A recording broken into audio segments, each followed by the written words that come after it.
So today we're going to have a little bit of a tutorial on Lishi 2-in-1, 3-in-1 lockpicks. I'm starting with the HU66. So if you've never seen one before, this is it. HU66. So this is for the VAG groups or Audis, VWs, Seats, Skodas. I'll move on to how this works in the next part of the video. But as you can see, I've got a lock here. I bought this from eBay for I think it was £10. Came with 2 keys. So this is a VAG lock, as you can see. Put the spring on that. So anyway, in the next part of the video, we'll move on to picking these locks. So the first thing to do when working with these Lishi 2-in-1, 3-in-1 tools is, once you've inserted the tool into the lock, make sure that this picking arm is all the way back, because you don't want to get caught up in there, and push it all the way in. You can see how it's quite a stiff fit. Now, the easiest way to tell that you've got the picking correctly is just by feeling the levers. So a little spring tension there, and it's dead underneath. So before you begin picking it, it's the best thing to do is to determine where the levers are. So with no tension, like that, press against number 1 and you can feel the spring, so you know that the wafer is above on this one. Number 2, spring tension, dead underneath, so you know it's 1, 2. And as we work along, you'll see it's 3 underneath, springing back, dead above. 4, spring underneath.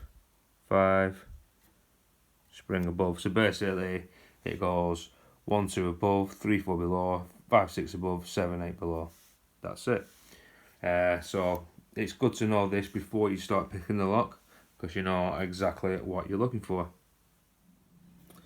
So we have the HU66 3-in-1 pick from Lishi. Brand new lock, and I'm going to show you how to pick it now. 3 rules to follow, simple as that. Rule number 1, if it's springy, leave it alone. That is it, just leave it alone. Don't try and pick it, don't try and do anything with it, just leave it. Number 2, if it's solid, it has to be picked. Yeah? Springy, leave it alone. Solid, pick it. And number 3, once you've picked it, it should feel springy. If it doesn't, it's one of 2 things. You've either not picked it far enough, or you've picked it too far and you have to release tension and hope that it goes into place, or start again. That's it. Okay? With this being a brand new lock, the tension needed is, I found, quite a lot. So we're going to work our way through the levers now, and hopefully you'll be able to see what's going on. So, quite a lot of tension, as you can see. Number 1, spring it, leave it alone. 2, slight. If you heard it click then, now it's spring it, leave it alone. 3, spring it. 4, spring it. 5, spring it. 6, spring it. Let's have a look. 7 is bound. See that? I'm tapping it and there's nothing. So it's released tension slightly. Little click. Now it's springy. What I've found, and what I watched on another video, is every time you've picked a wafer, just put a little bit more tension on. Not loads, just a little bit more. Okay, so now we're going to work back through. So spring it, spring it, spring it, spring it. There. Number 3, a little bit of resistance, spring it. Number 2, spring it. Number 1. Now, don't worry if you think that some wafers aren't binding. Just keep going through it, back and forth, and trust me, you will get the lock open. It took me a day or 2 to realise that I needed a lot more tension than I was originally applying. So let's carry on. 1, spring it. 2, spring it. 3, springing. 4, 5, 6, 7 is bound back up again, so let's click it. Yep. And just carry on working through. You think you're not getting anywhere, but trust me, you are. See how that one's bound now? Let's just give it a little click.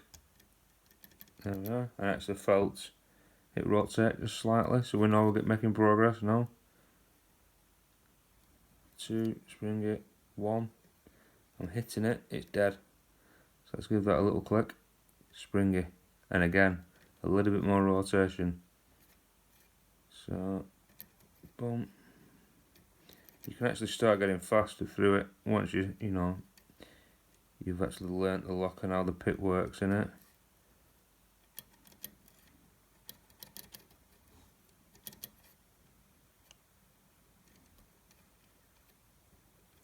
Oh, there we go.